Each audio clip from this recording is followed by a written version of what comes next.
All right, welcome everyone to learningsysadmin.com. This is the beginner's guide to MySQL Part 1, creating a database with tables. If you'd like to follow along with the text version, please go to the link in the description below. It'll be a direct link to learningsysadmin.com, as well as a link to the script that runs all the commands that we will cover in this video. So first, I'd just like to go over, this is the beginner's guide for MySQL. If you know what an Excel spreadsheet looks like, you have a workbook which holds multiple sheets. You have multiple sheets, and then you have columns and rows. And basically, MySQL database is the same thing. MySQL database can contain multiple databases, so multiple workbooks. In each database, there is multiple tables, and in each table, there is columns and rows. So keep that in mind while we are running through these commands. So first, we're going to create a database. And we're going to call it My Company. Always end all of your commands with a semicolon or a \G.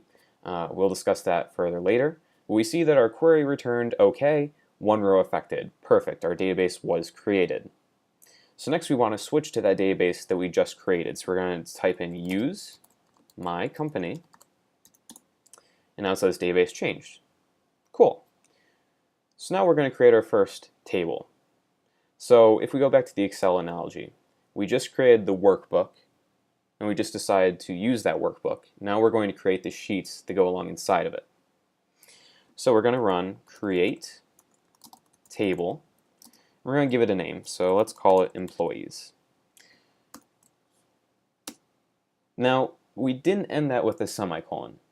All right, we just put a parenthesis, and that's because we have more to do, but for the sake of keeping it on multiple lines and keeping it looking nice and clean, we did not put a semicolon. So now we're going to put the next field. The next field we're going to say is ID. We're going to say it's an integer. We're going to tell it that it cannot be null. That value has to be in the database. And we're going to tell it to auto increment.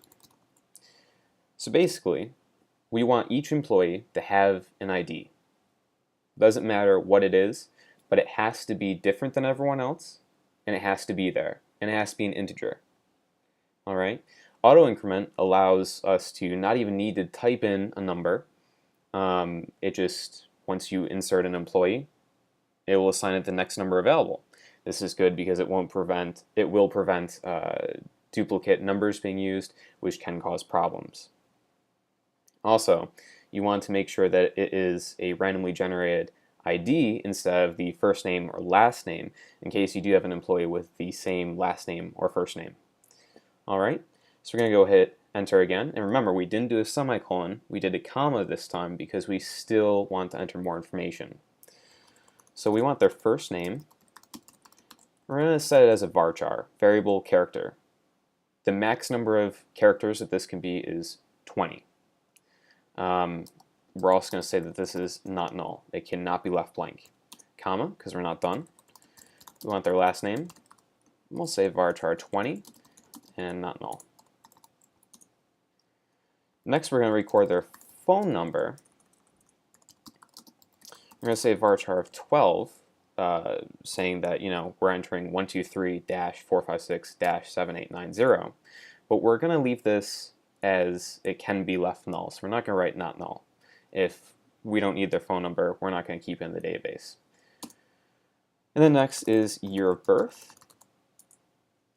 And we're going to make that a varchar of 4. Now, the last part is setting a primary key, and we're going to set it to ID. This primary key says that there can only be one occurrence of this ID. So if it's 1, 2, or 3, you can't have another 1, 2, or 3. That's the primary key. And then we're going to end it by closing the parentheses and doing a semicolon. I'm just going to say query OK, 0 rows affected. Perfect. So if we wanted to show that table that we just created, we're going to do show tables, and there we go. Tables in My Company, which is the database. Employees is the table. So let's insert an employee. We're going to do insert into, and then the table name. So the table that we just created, employees. We're going to say the columns that we want to insert data into, first name and last name. We don't care about year of birth or phone number. They're not required. And then we're going to say values, and in quotes we're going to say John, comma, Smith. Query OK, 1 row affected. So John Smith is now in our database.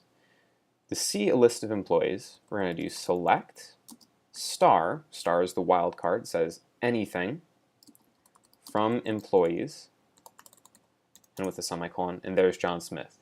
He was given the ID of 1, phone number and year of birth is null, but he's there, he's in the database. And that's it. That's it for this first video.